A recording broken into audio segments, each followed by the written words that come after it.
Bapak Ibu Saudara yang saya kasihi di dalam Tuhan, kita sudah bersama-sama memuji Tuhan, dan saya berharap kita dapat masuk ke dalam hadirat-Nya sehingga kita mendapatkan hal-hal yang indah di dalam Tuhan.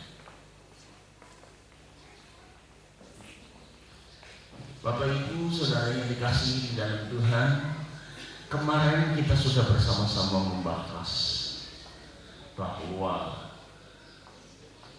peringatan Paskah itu bukan hanya membuktikan Dia menderita supaya Dia bisa membebaskan kita. Tidak hanya itu, Tuhan memiliki tujuan yang lebih besar. Dan kita sudah membaca, kita sudah menikmati bahwa sebenarnya kesengsaraan di mana Dia harus dicambuk, di mana Dia harus dipukuli, dimahkotai diri, dan juga disalibkan. Bapak Ibu Saudara-saudara, masalah penyaliban itu bagi bangsa Romawi itu adalah hal yang biasa. Namun bila kita melihat memang peristiwa Yesus itu lebih kejam lagi, namun itu bukan permasalahan yang menjadi utama atau menjadi pokok utama dalam pembahasan kita. Kenapa Yesus begitu sukacita atau Dia begitu tenang, Dia begitu pasrah, Dia begitu rela menghadapi penderitaan-penderitaan itu? Karena Dia memiliki satu tujuan yang mungkin banyak orang Kristen tidak tahu. Bapak Ibu Saudara-saudara, tujuan Yesus, coba dibuka.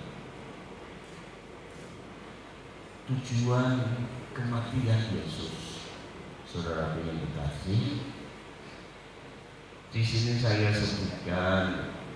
Jika kita bertanya kepada Rasul Paulus, apakah tujuan Allah di dalam kematian Yesus bagi saya? Apakah rencana kekal yang ada di balik hal ini? Hal apakah yang ingin Dia capai, Yesus capai? Pertanyaan demi pertanyaan yang baik ini sudah Paulus jawab melalui tulisan-tulisan Paulus dengan sangat-sangat jelas. Izinkanlah Rasul Paulus langsung yang berbicara kepada kita lewat keempat kutipan ini atau ayat-ayat firman Tuhan sebagai berikut. Kita sudah masuk ke dalam Titus pasal 2 ayat 11 sampai ayat yang ke-14. Saya akan membacakannya, saudara tolong diperhatikan. Karena kasih karunia Allah yang menyelamatkan semua manusia sudah nyata.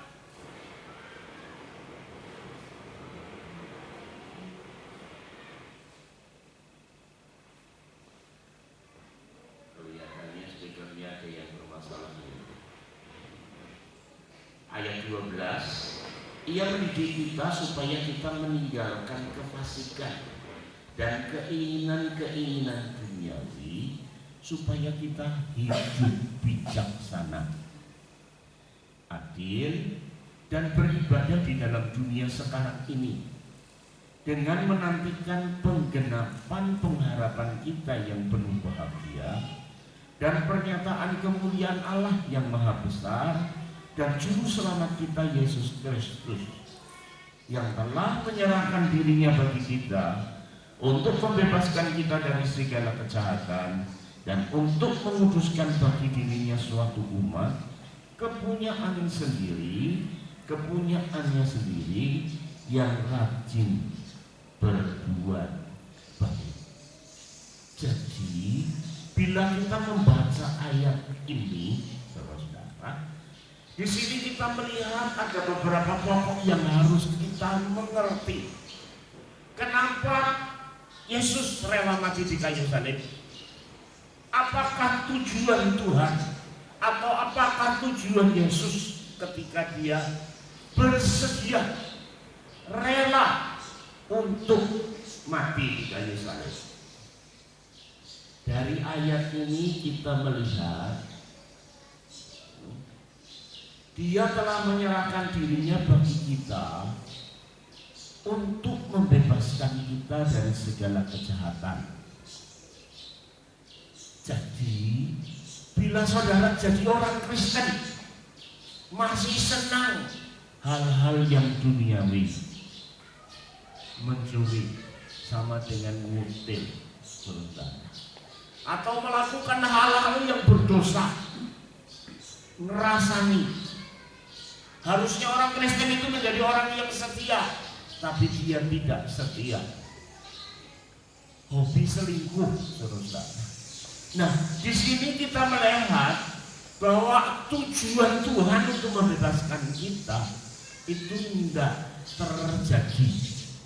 Saudara boleh percaya, tapi saudara tidak akan dapat apa-apa.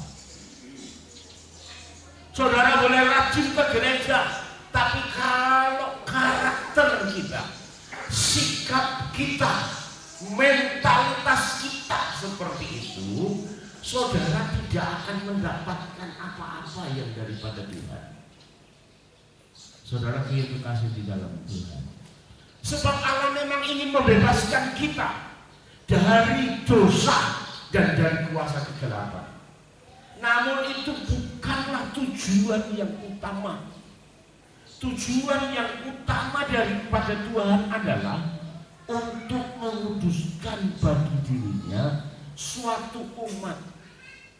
Saudara diketahui, jadi kita ini ditebus Tuhan, diangkat dari dunia ini, dikumpulkan dalam gereja untuk dibina, diajari, dibentuk supaya menjadi pribadi yang sesuai dengan umat Tuhan. Jadi kalau yang dulu itu suka marah-marah, sekarang harusnya mengalami perubahan.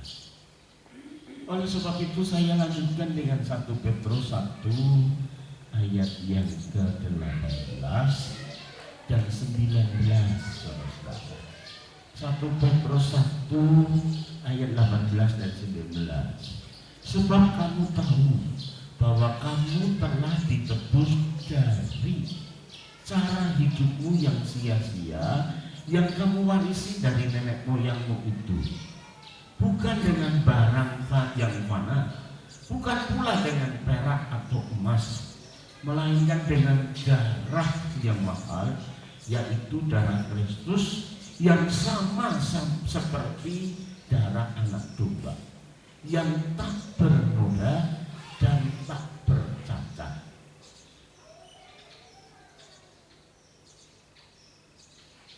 Ada hal yang lain yang dituliskan, ini kelihatannya bahasa Indonesia dalam sehari-hari. Kalian tahu apa yang sudah dibayarkan untuk membebaskan kalian dari kehidupan yang sia-sia yang diwariskan oleh nenek moyangmu.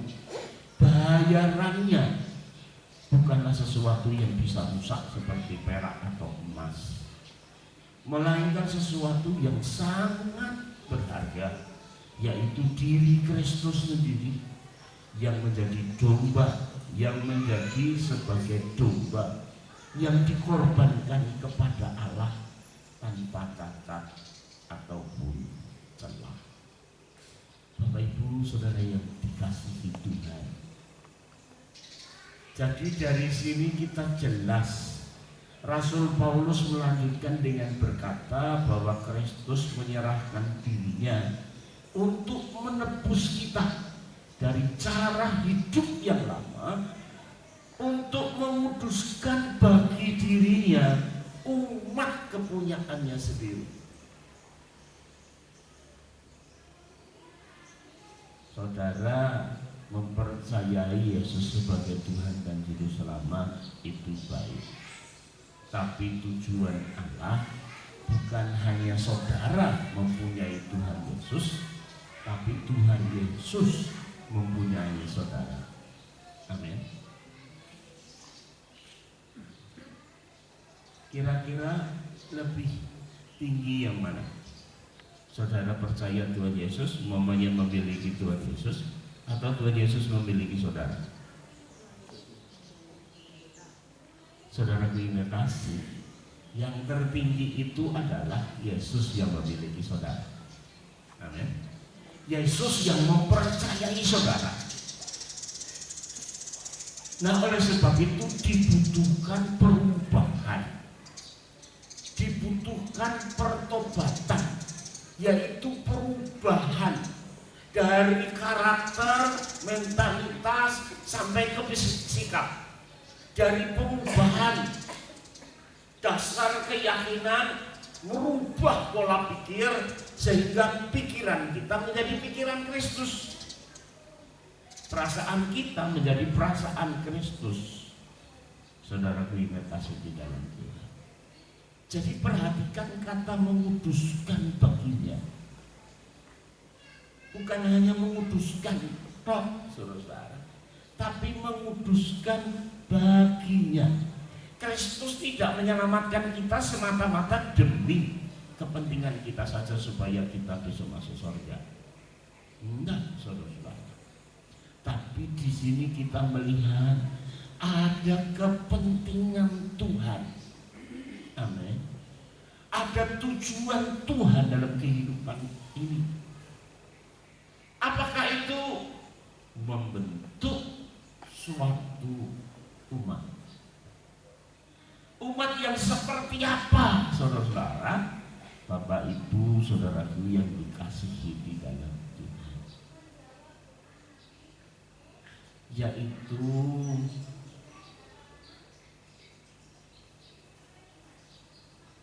umat memutuskan baginya suatu umat kepunyaannya Yesus sendiri.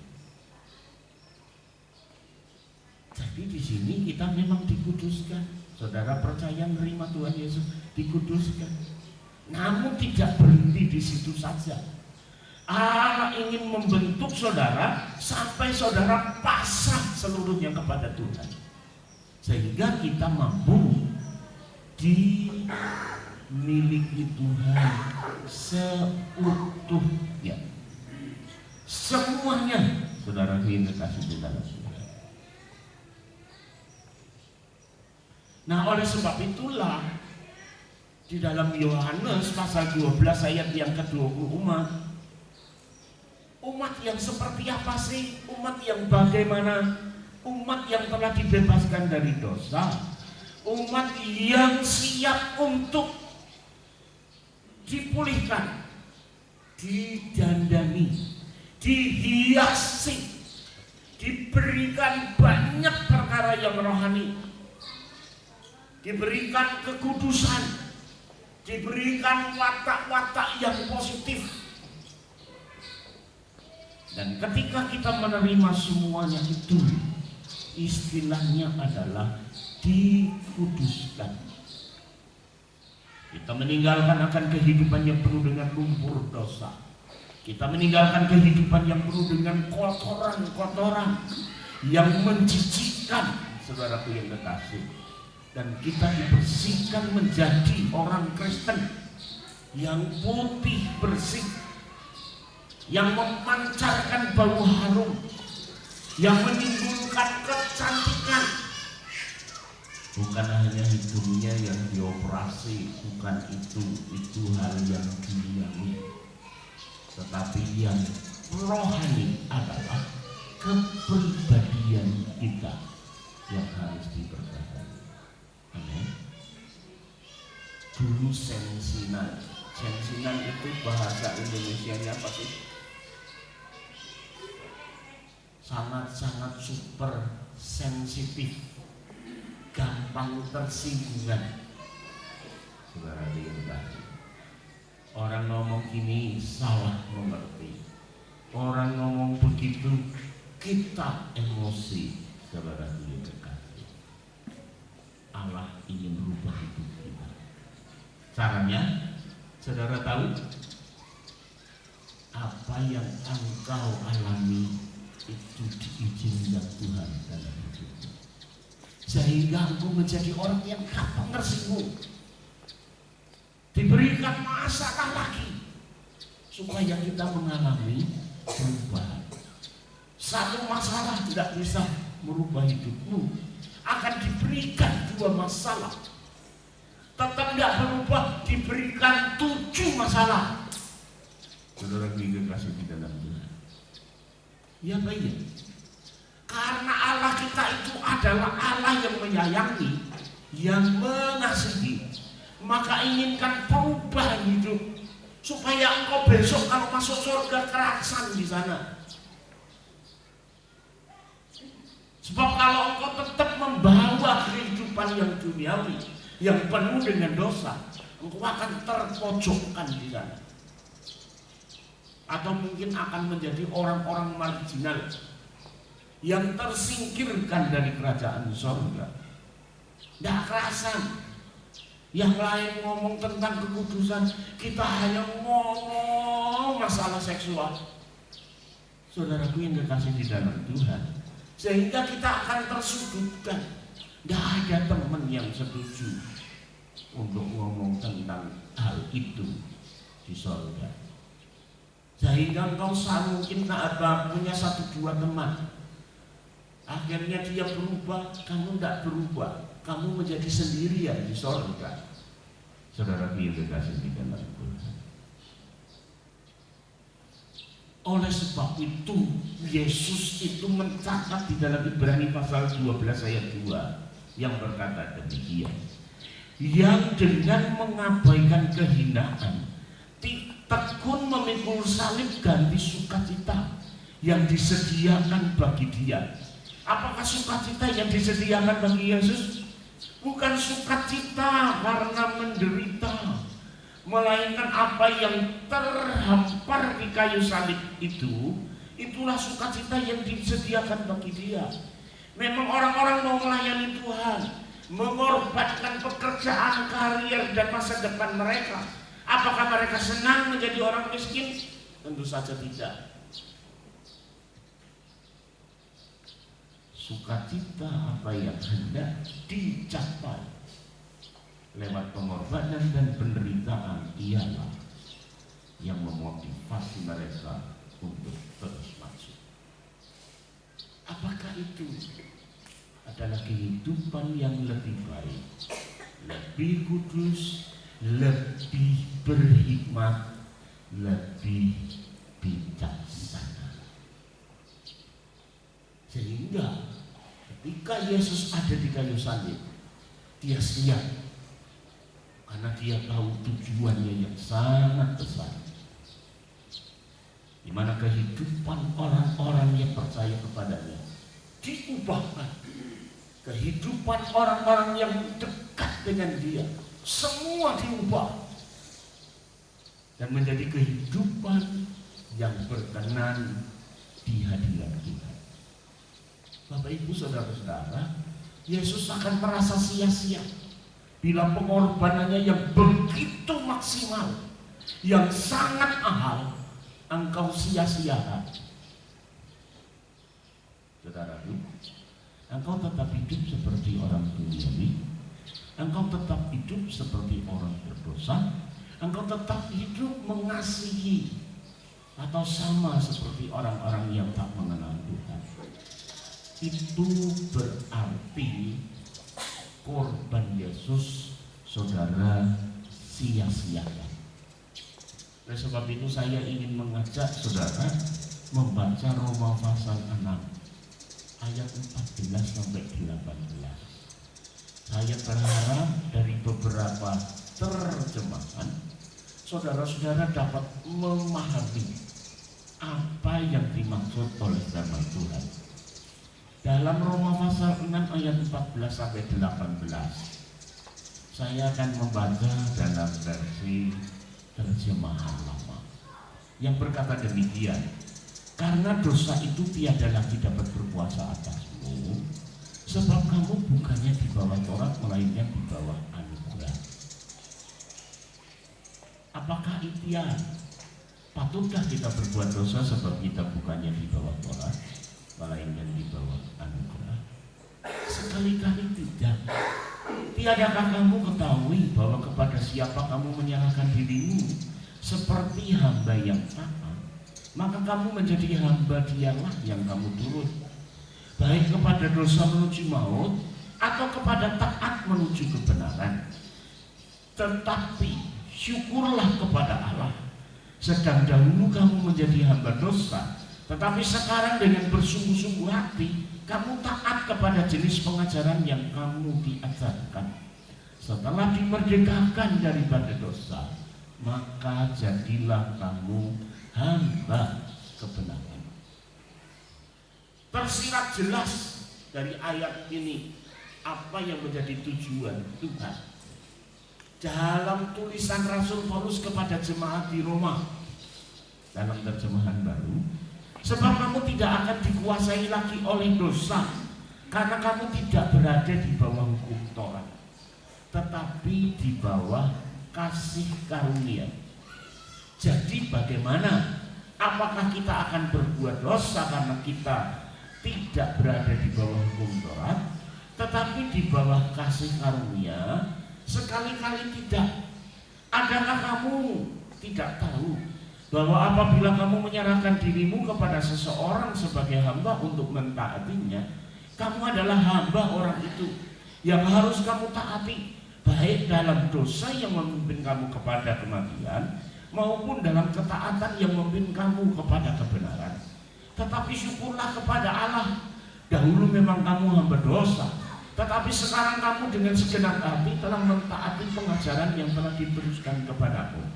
Kamu telah dimerdekakan dari dosa dan menjadi hamba kebenaran. Banyak orang yang percaya tetapi tidak mengenal Roma pasal 6 ini. Pikirnya saya sekarang sudah jadi Kristen, semua Tuhan harus jamin. Saudara kasih, di sini Allah memberitahu kita bahwa kehidupan orang Kristen itu tidak hanya percaya tok, saudara, harus disertai dengan perubahan-perubahan hidup yang mendasar, sehingga keyakinan yang dasar, keyakinan kita harus mengalami perubahan. Dalam berpikir kita berubah, dalam berperasa kita berubah. Oleh sebab itu Filipi mengatakan, dalam hidupmu bersama harus menanamkan pikiran dan perasaan Kristus. Saudara diingat,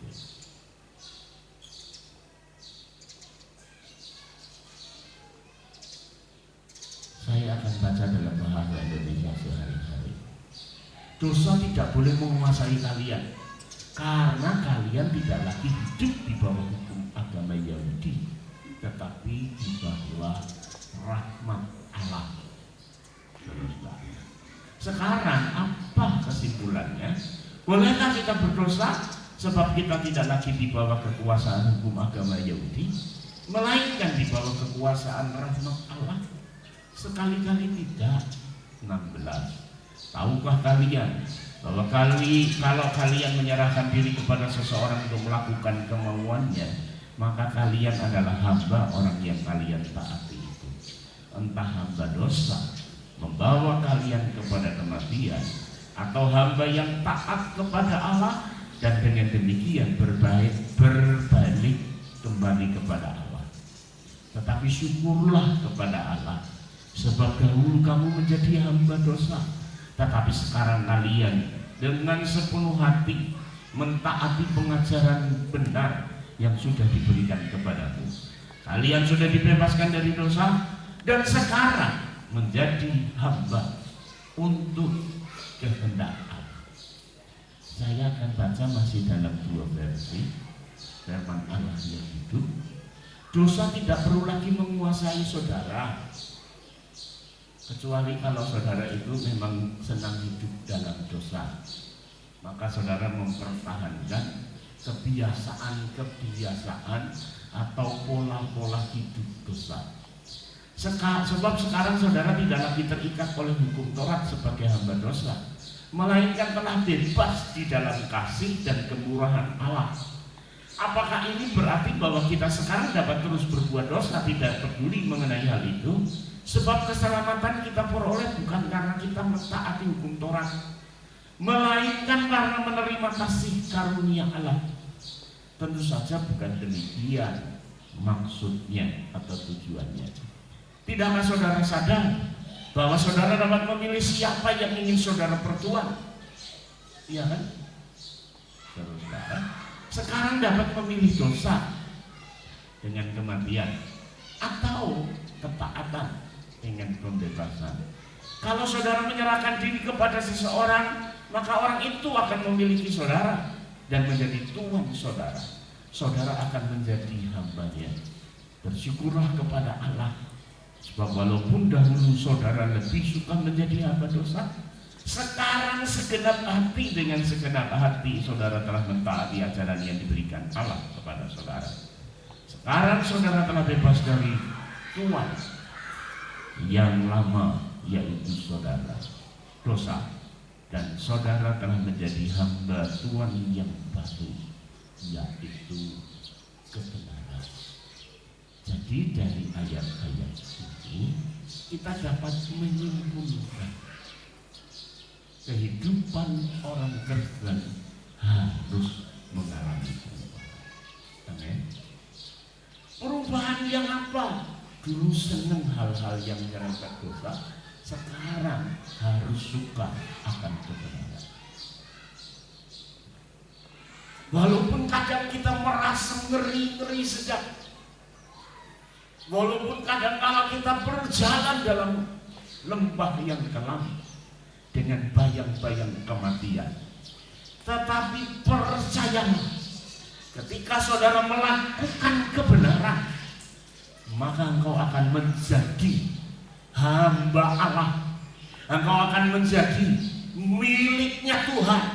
Dan ketika engkau menjadi miliknya Tuhan, Tuhan tidak akan membiarkan engkau. Dia tidak akan meninggalkan engkau. Dia akan pegang hidup kita, karena kita ini menjadi miliknya. Hidup kita ada di dalam tangan Tuhan. Mara bahaya bencana apapun juga, kalau engkau ada di tangan Tuhan, tidak ada setan yang mampu untuk merebutnya. Tidak akan ada kuasa kegelapan yang mampu menghancurkan kita. Kenapa? Karena dia harus berhadapan dengan Tuhan. Kita menjadi miliknya. Kita menjadi orang yang dikasihinya. Istilah Alkitab, kita menjadi biji mata Tuhan. Oleh sebab itu Tuhan tidak akan biarkan apapun yang terjadi. Mungkin di saat-saat ini saya mendengar gempa bumi berturut-turut terjadi. Dari Malang pindah ke Bulukumba, dari Bulukumba pindah ke Banten, dari Banten pindah ke Nias Barat, dari Nias Barat pindah lagi ke Bandung, saudara. Itu baru gempa. Dalam seminggu ini saya mengikuti gempa berturut-turut, dan gempa itu tidak ada yang tidak merusak.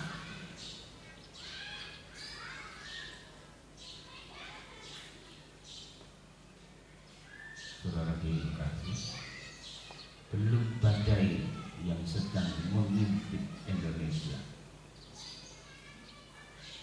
belum lagi corona, sehingga pemerintah jadi sewot. Saudara, bagaimana untuk mengatasinya? Mereka cukup kesulitan karena corona tidak bisa dilihat dengan mata telanjang. Oleh sebab itu pemerintah mengambil langkah-langkah yang sebenarnya tidak pernah mereka lakukan. Lah wong orang mudik pakai duit diri, pakai kendaraan diri, ya kan? Tapi dilarang oleh pemerintah. Bukan karena pemerintah mau menang-menangi, bukan. Karena pemerintah ingin kehidupan saudara selalu dalam keadaan sehat yang sehat walafiat. Oleh sebab itu dia berani untuk mengambil langkah-langkah yang sebelumnya tidak pernah pemerintah seberani itu. Ya baik, saudaraku yang dikasih di dalam pemerintah inginkan masyarakat Indonesia yang sehat walafiat, corona segera tertolak di Indonesia. Oleh sebab itu kebijakannya yang buat kita aneh, buat kita mungkin melanggar hak asasi manusia, tetapi ini untuk kebaikan Indonesia. Bapak Ibu saudara-saudara, banyak orang Kristen yang tidak paham,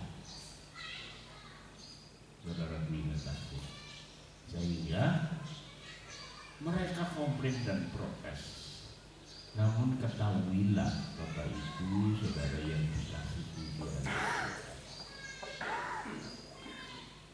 pemerintah tidak mau disalahkan dalam mengatasi corona, sehingga mereka mengambil langkah-langkah yang sangat dramatis, bahkan mungkin bisa dikatakan taktis.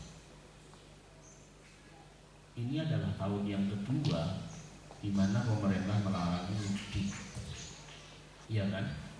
Tahun lalu sudah, tahun sekarang. Ini tanda, saudara, bahwa dunia semakin dekat dengan kiamat. Ini tidak hanya terjadi di Indonesia, tapi ini terjadi di beberapa negara di dunia ini. Nah, oleh sebab itu lebih baik tanggalkan pikiranmu dan coba mengikuti pikiran mereka. Amin. Supaya engkau tidak melanggar, supaya engkau tidak jadi korban. Saudaraku yang dikasih di dalam Tuhan, kita harus belajar untuk memahami. Demikian pula kita dengan Tuhan. Tuhan mau bukan hanya menyelamatkan saudara. Tuhan punya tujuan membentuk suatu umat yang dipulihkan, yang diperbaharui, yang sudah ditebus dan kemudian memiliki kehidupan yang baru. Saudara yang dikasih di dalam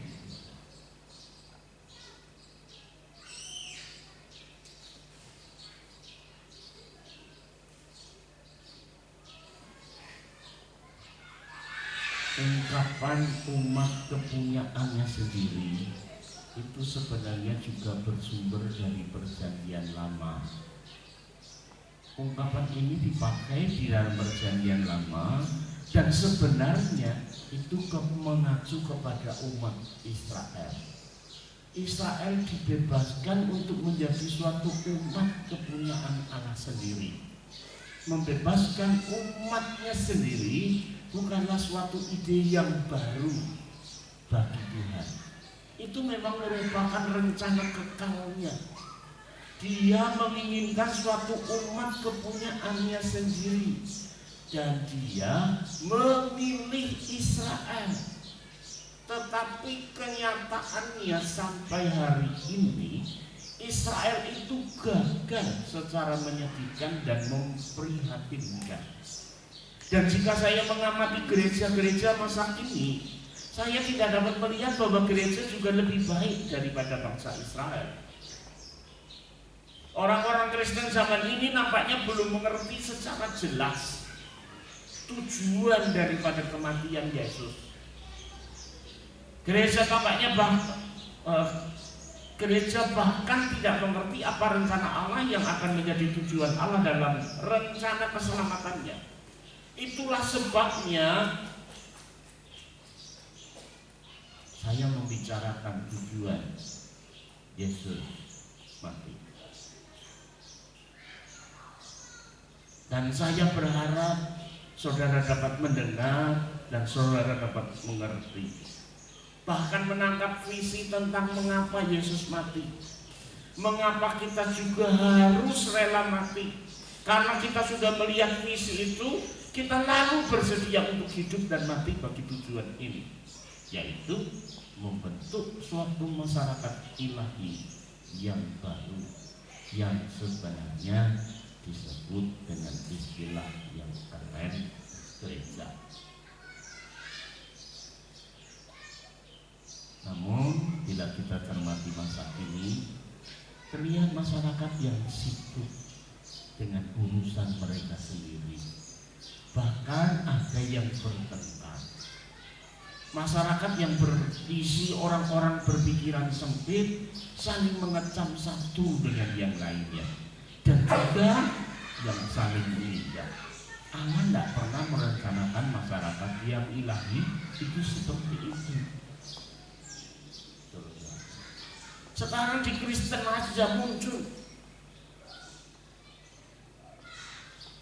kelompok pendeta Stephen Tong berseberangan dengan kelompok pendeta Insinyur Nikunyoto Raharjo. Yang satu percaya mujizat dan corona ini adalah sarana untuk memuliakan Tuhan dengan adanya mujizat. Namun menurut Stephen Tong, ini adalah hukuman. Makanya kalau katakan, Niko, kalau kamu berani sewa stadion, bukan stadion Gunung Kidul, Istora, kumpulkan orang-orang yang kena corona, doakan. Saudara ini kasih kita. Pandangan Stephen Tong, Niko melecehkan Tuhan. Saudara ini kasih di dalam Tuhan. Masih ada kelompok lain yang bermasalah. Saudara-saudara kenal sama Erastus Sabdono? Karena kenal, karena dia sudah pernah beberapa kali ke sini kan? Saudara kasih di dalam Tuhan. Kita pernah bekerja sama untuk mengadakan kebaktian penyegaran rohani. Ada di stadion di lapangan depan Kodim, pernah juga di gedung itu saudara-saudara dengan Petrus Agung, dengan Ibu Yen atau Lord from Heaven dan lain sebagainya. Bapak Ibu saudaraku yang terkasih, ada kelompok ini itu membahas dan kemudian terpecah sampai Pak Erastus mundur dari GBI. Apa sih pembahasannya? Masalah Trinitas, saudara. Trinitas itu adalah Tritunggal, dan yang lain itu mengatakan itu hanya oneness. Oneness itu apa? Satu atau ekad atau tunggal, bukan Tritunggal. Bapa ya Yesus, Yesus ya Bapa, Yesus ya Roh Kudus. Jadi bukan tiga pribadi yang hakikatnya sama. Hanya dalam pembahasan ini mereka ribut di dunia maya sampai mengundurkan diri dari sebuah gereja. Memang sungguh menyedihkan, saudara yang kasih. Seluruh umat Kristen di Indonesia melihat tontonan yang nampaknya rohani, tapi itu menjadi ajang untuk persaingan popularitas pendeta. Saudara yang dikasihi, padahal Yesus itu mati tujuannya bukan seperti itu, saudara.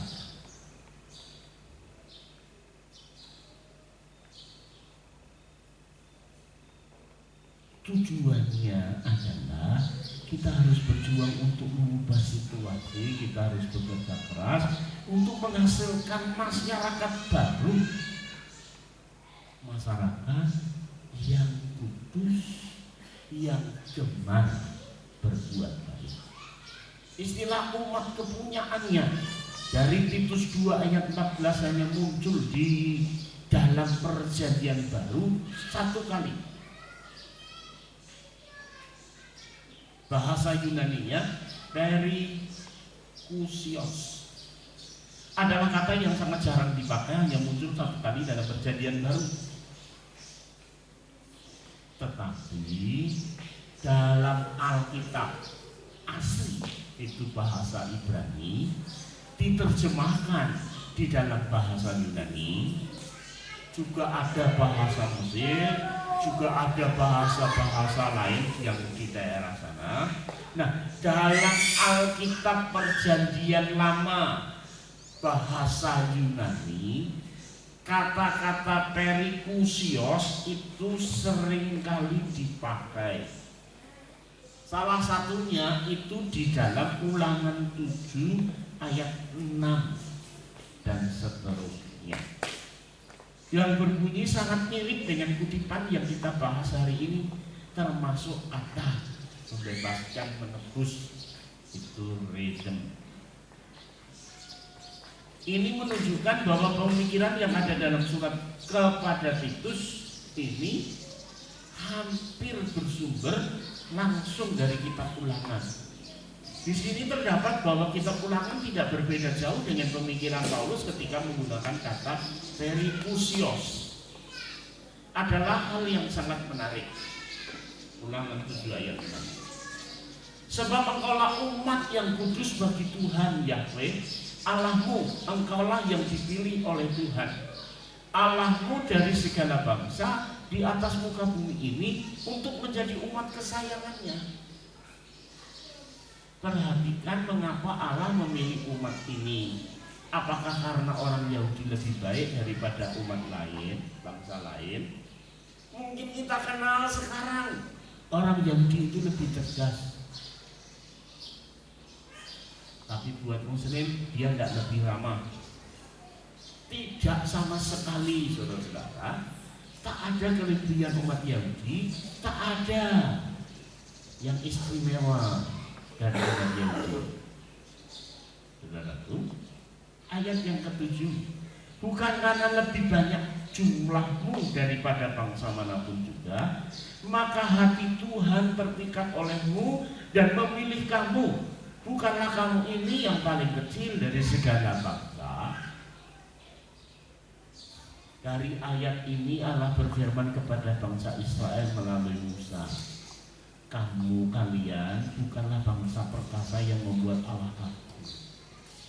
Bukan oleh kuat dan oleh gagah maksudnya. Kalian ini bukan apa-apa. Kalian yang paling sedikit, paling kecil, dan paling tidak berarti. Tetapi justru karena kalian bukan apa-apa di antara bangsa-bangsa di dunia itu, itulah sebabnya aku memilih kamu. Jika kita mengira bahwa Allah memilih kita dan saya karena kita ini lebih baik daripada orang lain, maka kita telah keliru memahami permasalahannya. Kita ini sebenarnya bukan apa-apa di dunia. Allah memilih kita justru karena kita itu sangat tidak berarti. Allah selalu senang memilih mereka yang tidak berarti apa-apa, yang bukan siapa-siapa, untuk menjalankan rencana besarnya, supaya semua orang bisa melihat bahwa Tuhan Allah yang telah mengerjakan semuanya itu bukan manusia. Ayat yang ke-8, tetapi karena Tuhan mengasihi kamu dan memegang sumpahnya yang telah diikrarkannya kepada nenek moyangmu, maka Tuhan telah membawa kamu keluar dengan tangan yang kuat dan menebus engkau dari rumah perbudakan, dari tangan Firaun raja Mesir. Di Titus 2 ayat 14 kita menemukan kata yang sama, menebus dan membebaskan. Dia telah menebus kita untuk menjadikan kita umat kepunyaannya sendiri. Jadi kita adalah Israel baru. Gereja mengambil alih tempat Israel ketika Israel gagal menjalankannya. Mengapa Allah memilih Israel? Tak ada hal yang berarti di Israel. Lalu mengapa Allah memilih Israel? Apakah dia ingin menjadikan mereka milik yang khusus? sehingga mereka boleh berbangga atas semua hal itu. Tidak, saudaraku.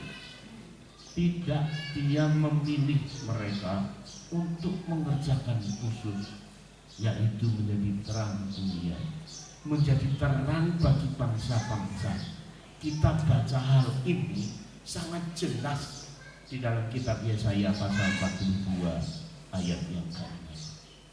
Aku ini Tuhan, telah memanggil engkau untuk bermaksud menyelamatkan, telah memegang tanganmu, aku telah membentuk engkau dan memberi engkau menjadi perjanjian bagi umat manusia, menjadi terang untuk bangsa-bangsa.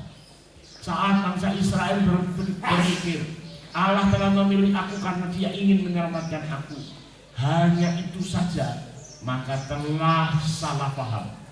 Israel salah paham, orang Kristen salah paham.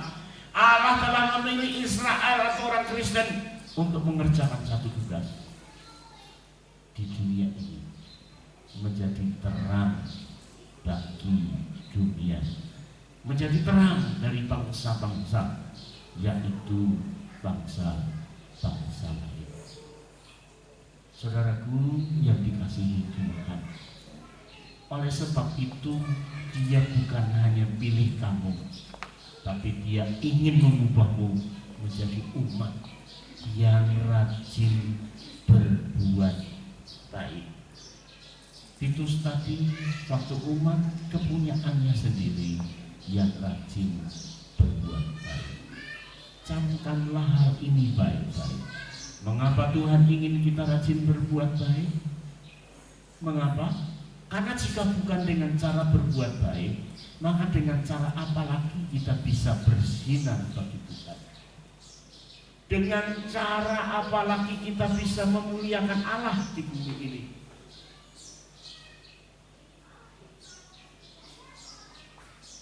Itu sebabnya Yesus berkata di dalam khotbah di atas bukit dalam Matius 5 ayat 16. Terjemahan lama, demikian juga hendaklah terangmu bercahaya-cahaya di hadapan segala orang, supaya dilihatnya kebajikanmu, lalu dipermuliakannya Bapamu yang di surga.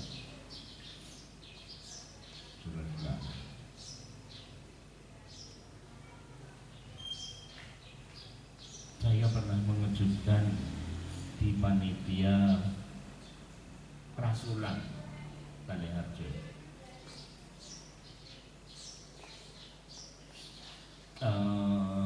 Sama panitia Pitulasan, gitu ya. Nah, ketika mereka berebut, butuhku memberitahu bahwa dalam laporannya karena ada kurangan, butuhku langsung memberi. Tuku kami wanita itu sudah ditutup oleh kas, gitu. Jadi uang yang dari sana diberikan, cukup ora cukup, yonggunen wis barnono, yang kurang jupuk. Nah, saya usulkan, gimana kalau panitia itu dikasih tahu kekurangannya, mungkin ada yang bersedia untuk membantu, jadi tidak besar habisnya, gitu. Tidak ditutup kas dengan besar. Semua orang lihat saya dianggap manusia aneh, gitu saudara. Ini orang dari planet mana jadi di tengah-tengah panitia Pitulasan. Salah satu sesepuh di situ bilang, "Dok, kita ini sudah kerja, kudu itu duit neh. Biar yang lain mau duit, kita ndak usah. Kita hanya tenaga." Saudara-saudara, jadi kalau saya lihat banyak cara sebenarnya untuk memuliakan Tuhan. Amin. mereka berinisiatif dan mereka tidak mau ambil bagian. Padahal ajaran Kristen jelas, iya kan? Kalau saudara ingin diberkati, ya beri.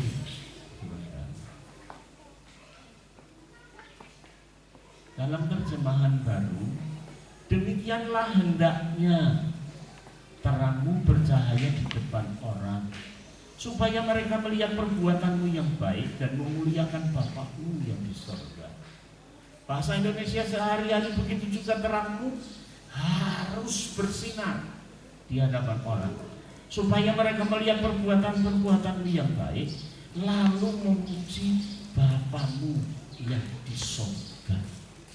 Saudara yang dikasih, kenapa dalam bahasa Indonesia sehari-hari itu lebih menekankan harus bersinar?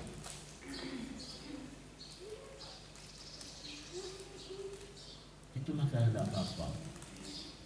AYT itu Alkitab yang terbuka.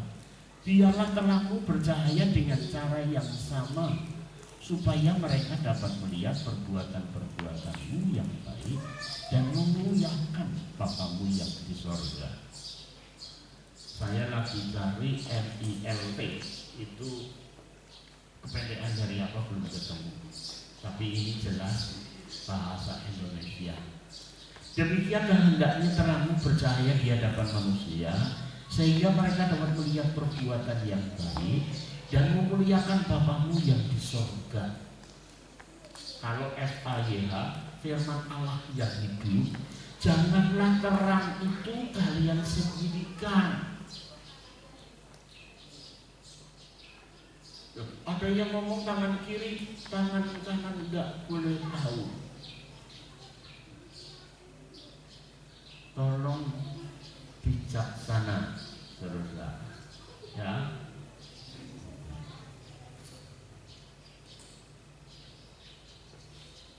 Dalam rapat rencananya besok kalau pas 17-an, ini belum rapat 17-an saudara, tahun lalu ada beberapa ciri khas dari dusun Purwosari, dan kemudian ada kayak apa gitu, dan kemudian di depan mereka saya nyumbang.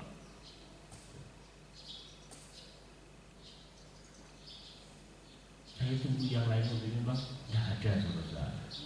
Tapi kemudian saya katakan tolong diberikan segera ya, dan saya dapatkan laporan supaya apa yang kita rembuk sekarang menjadi kenyataan. Begitu saudara. Firman Allah yang hidup, janganlah terang itu kalian sembunyikan, melainkan biarkanlah terang itu bercahaya bagi semua orang. Biarlah semua orang melihat kalian berbuat baik, sehingga mereka akan memuji Bapa kalian yang di surga. Bahasa Jawa, mengko padamu madanmu marang wong, supaya padha nyenseni panggawemu sing becik. Temang wong mau padha ngluhurake ramamu sing ana ing swarga. Saudara yang dikasihi, Yesus akan bersukacita kalau melihat saudara-saudara itu diubahkan. Yang dulu menjadi orang yang sangat tertutup, sekarang berubah menjadi yang terbuka. Tapi bukan kemudian belak-belakan semua. Nah, yang terbuka berarti bukan tidak ada yang semua dibukakan semua. Nah, saudara, kita menjadi pribadi yang terbuka. Ditanya kita akan jawab dengan benar. Bahkan yang rajin, yang suka, yang gemar berbuat baik, sangat bersukacita kalau karena kita bisa berbuat baik. Itu berarti suatu perubahan yang sangat mendasar di dalam sikap hati kita. Artinya kita sudah diubahkan oleh Tuhan. Kita memiliki pola pikir yang sama sekali baru. Kita menjadi orang Kristen berarti menjadi ciptaan baru, bukannya berusaha mendapatkan pola pikir baru. Beda, saudara. Gemar berbuat baik berarti Allah telah masuk ke dalam kehidupan kita. Kita menjadi manusia baru. Kita tidak sekedar berganti tujuan, tetapi dengan cara, segenap cara berpikir kita mengalami perubahan. Saudaraku yang kekasih di dalam Tuhan, bila terjadi hati dan pikiran yang baru yang sesuai dengan firman Tuhan, saya yakin dia akan membuktikan, menggenapkan setiap kebenarannya itu terjadi dalam hidup kita. Berulang kali kita selalu mengalami kekecewaan.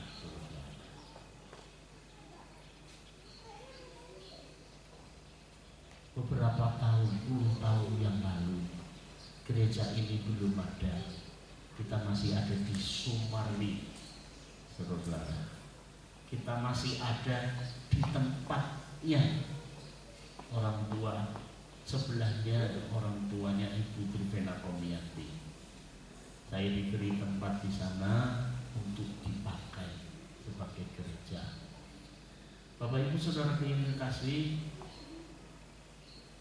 saat itu saya dipanggil teman-teman pengusaha di Jakarta. Ditanya butuh tanah berapa dan untuk bangun berapa. Ketika saya bicara tanah ini, mereka hanya ngomong anggarannya terlalu besar. Nggak jadi saya dikasih uang untuk beli tanah dan bangun gereja. Kecewa? Kecewa enggak? Kecewa dong, saya masih manusia. Saya kecewa, saudara. Namun kemudian saya berpikir, kalau kecewa ini terus saya lanjutkan, saya enggak baik. Saya berusaha menelan pil pahit itu sedapat mungkin dan tidak mempengaruhi hubungan kami dengan para sponsor bersama. Saudara yang kekasih di dalam Tuhan, kira-kira setahun kemudian, guru sekolah minggu yang kerja di Jakarta itu nanyakan tanah yang kamu bicarakan dulu itu harganya berapa. Tahun 90-an di sini ditawarkan 6 juta. Luasnya 1009 meter. Murah kalau dihitung dengan cara sekarang, iya kan? Gitu. Kalau dulu ya murah biasa, tidak lu banget saudara. Akhirnya uang 6 juta aku udah punya, saudara. Akhirnya saya diminta ke Jakarta puasa 1 minggu, saudara. Saya puasa seminggu. Terus minggu yang kedua mulailah saya dapat uang 3 juta untuk bayar ini. Saya ngomong ya enggak bisa no. Enggak apa-apa, kamu ngomong dulu. Minta tempo 1 bulan, nanti yang 3 juta dikasih lagi. Seneng enggak? Seneng, saudara. Akhirnya saya pulang, ketemu sama yang mau jual tanah ini, namanya Pak Untung, saudaranya Pak Kris, itu Wilayem. Saya ngomong, aku hanya punyanya 3 juta, saya punya 9 lagi, tak kasih lagi 3 juta, gimana? Boleh Pak. Ini kan untuk gereja, tidak apa-apa. Kaget saya, saudara. Akhirnya kita mengadakan perjanjian, tulis dan lain sebagainya. Selesai, 3 juta saya berikan. Bulan depan saya ke sana lagi, puasa seminggu lagi, saudara. Di Jakarta. Akhirnya 3 juta dikasih lagi. Lunas sudah tanah ini. Dan saya kemudian memberanikan diri, aku ora duit ngurus sertifikat. Saya dikasih tambahan kira-kira antara 1.200.000 untuk ngurus. Karena saudara-saudara yang di sana kurungan, kumpul 1.200.000. Akhirnya saya pakai untuk beli tanah ini tahun 1991. Ketika ini sudah terbeli, saya ke Jakarta, ada teman yang arsitek, memang sekarang lagi membutuhkan doa, dia sakit. Dia gambarkan semua dan kemudian dia bantu. Ini ditabung ya. Untuk apa? Untuk memulai pembangunan. Tanggal berapa itu? Kelihatannya bulan September. Kalau nggak salah mungkin 3 September. Peletakan batu pertama. Minta aparat dan pejabat datang ke sini untuk meletakkan batu pertama. Saudara-saudara, yang lalu ketika saya ditanyain jumlah uang yang mau dipakai untuk beli tanah dan pembangunan, katanya kebesaran sehingga tidak jadi dikasih. Akhirnya aku dapatkan, saudara.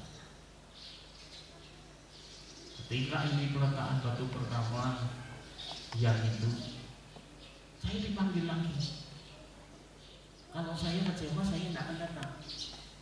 Iya kan ya? Saya datang, saudara.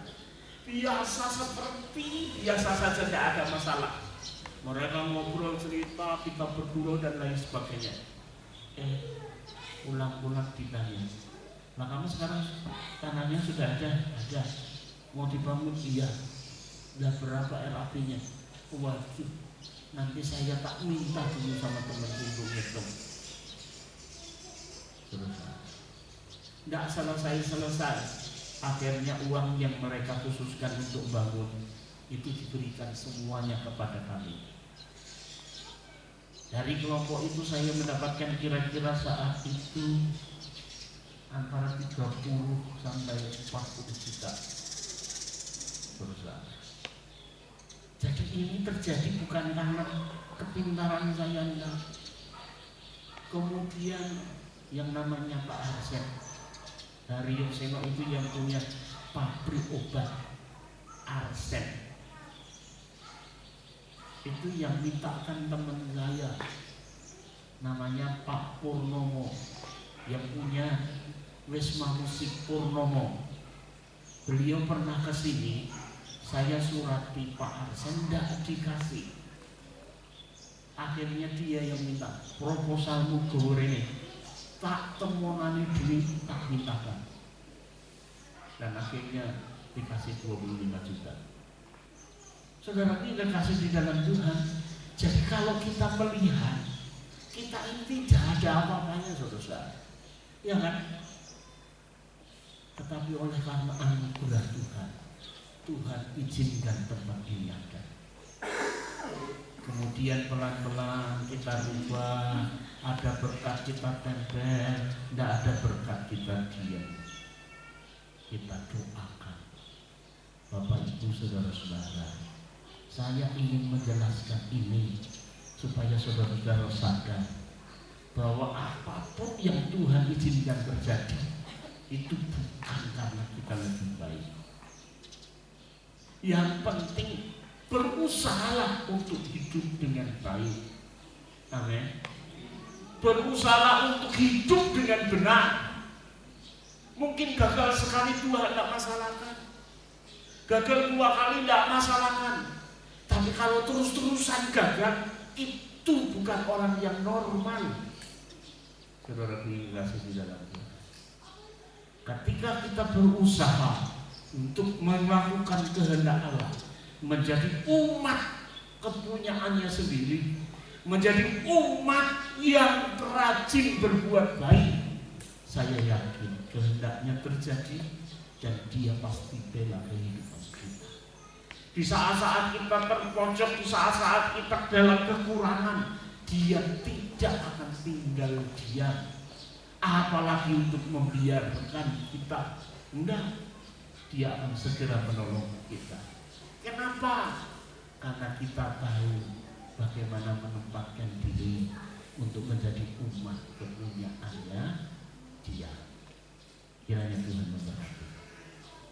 Mari kita akan berdiri dan kita akan menyanyikan